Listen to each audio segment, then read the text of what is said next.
Hello everybody, this is Scott and I'm back, and I want to be answering a couple questions related to anti-spyware software. This is a lot of questions that you generally get, and that says, do you need anti-spyware software with antivirus software? Let me explain. Most common people will say virus incorporates all malware. Malware is the main family name, and then it branches off into the trees of virus, Trojan, keylogger, adware, spyware. It, you get the idea. There are just so many different names and so many different variations of malware out there. And then the question is, do I need both? Yes and no. What do I mean by this? Most anti-malware software comes with a built-in anti-spyware protection. Quick list of companies that do it: AVG, Norton. Well, that'd be Symantec/Norton, Avast, Bitdefender. All of these companies have anti-spyware software built in.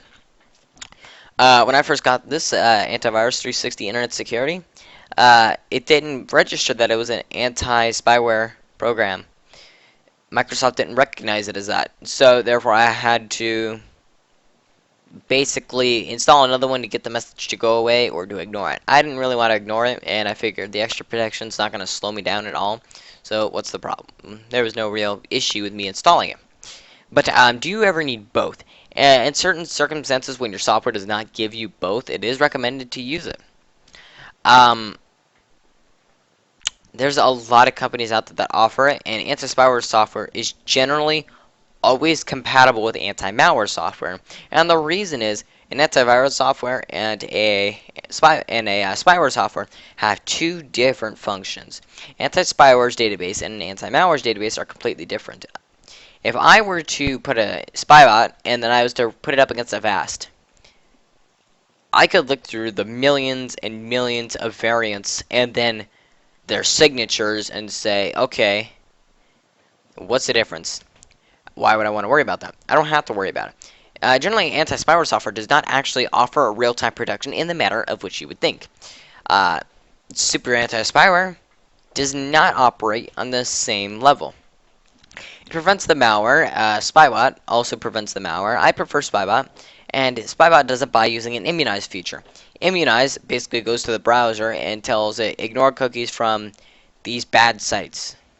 Gives them a list of bad sites and malicious cookies. Tells it, okay, so we won't accept those.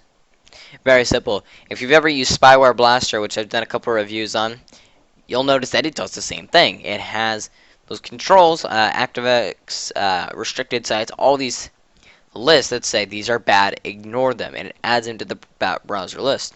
Spybot, though, also goes ahead of the competition by saying, alright, we'll implement it into mail software such as Outlook.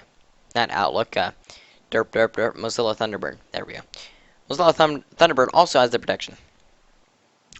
Great way to help protect the computer.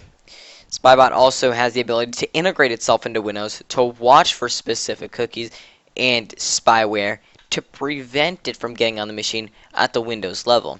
That right there is similar to an anti-malware software because it's integrated into the Windows Security Center.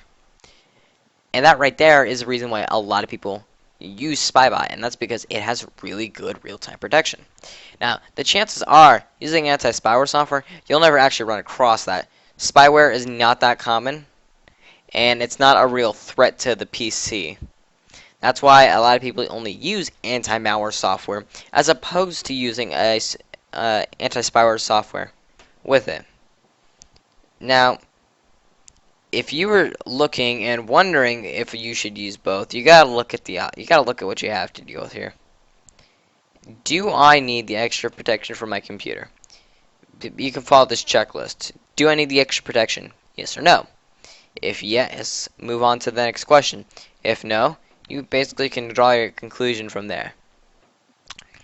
Does my computer contain important documents? If it's yes, definitely continue. And then the final question would be, can my computer support it? If all three of those questions came out to be yes, then definitely install another anti-spyware program. You just don't want a slow computer. Protection programs are not meant to slow down the computer, they're meant to protect it. Avast They only use like 8 megabytes worth of RAM. Program I have right now can fluctuate depending on what I'm doing, from playing a hardcore game all the way up to 150. It can go up to 150 megs while we're playing a game. It generally floats at 20. Difference is, it doesn't slow down my computer. And that's what you need to think about when you want to install an anti-spyware program. As far as recommendations go, I have only 3 recommendations for anti-spyware software. My 3 recommendations that you should be using, 4 if you want to count it, it would be Super Anti-Spyware. Number 1, the paid version. Spybot Search and Destroy. 2 or 1.6.1 with the T-timer, completely up to you. Spyware Terminator. And then the last one would be Spyware Blaster. Any of those 4 would make great additions to your PC's protection, and all 4 can be used together, and all 4 could be used with anti-malware. I recommend using any of the combinations. Just use, if you want to use this, I recommend grabbing an anti-malware software. Any of them should do.